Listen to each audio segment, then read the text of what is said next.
ಇನ್ನು ಬಿಜೆಪಿಯಲ್ಲಿ ಟ್ವಿಟಾಸುರರು ಒಂದಿಷ್ಟು ಜನ ಇದ್ದಾರೆ. ಅವರು ಟ್ವೀಟ್ ಕೂಡ ಮಾಡಿದ್ದಾರೆ. ಟ್ವೀಟ್ ಮಾಡಿ ಕಾಂಗ್ರೆಸ್ ಮೇಲೆ ಕಿಡಿಕಾರಿದ್ದಾರೆ. ಕಾಂಗ್ರೆಸ್ ವಿರುದ್ಧ ಬಿಜೆಪಿ ಟ್ವೀಟ್ ದಾಳಿಯನ್ನ ಮುಂದುವರಿಸಿದೆ. ಸೊ ಕಾಂಗ್ರೆಸ್ ಹಿಂದೂಗಳ ದಾರಿ ತಪ್ಪಿಸ್ತಾ ಇದೆ.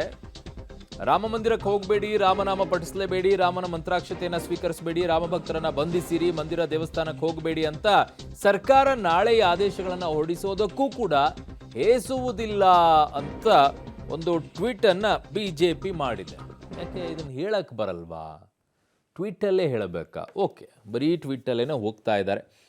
ರಾಮ ಮಂದಿರಕ್ಕೆ ಹೋಗಬೇಡಿ ಅಂತಾರಂತೆ ಸರ್ಕಾರ, ರಾಮನಾಮ ಪಠಿಸಲೇಬೇಡಿ ಅನ್ನಬಹುದಂತೆ ಮುಂದೆ ಸರ್ಕಾರ, ರಾಮನ ಮಂತ್ರಾಕ್ಷತೆ ಸ್ವೀಕರಿಸಬೇಡಿ, ರಾಮಭಕ್ತರನ್ನ ಬಂಧಿಸಿರಿ, ಮಂದಿರ ದೇವಸ್ಥಾನಕ್ಕೆ ಹೋಗಬೇಡಿ ಅಂತ ಸರ್ಕಾರ ಆದೇಶ ಹೊರಡಿಸಬಹುದು ಅಂತ ಟ್ವೀಟ್ ಮೂಲಕವಾಗಿ ಬಿಜೆಪಿ ಕಾಂಗ್ರೆಸ್ನ ಟೀಕಿಸಿದೆ. ಟ್ವೀಟ್ ಮೂಲಕವಾಗಿ ಕಾರಣ ಯಾರಿಗೂ ಬಾಯಿಲ್ಲ ಅಂತ ಕಾಣಿಸುತ್ತೆ, ಅದಕ್ಕೆ ಶಬ್ದಗಳ ಪ್ರಯೋಗ.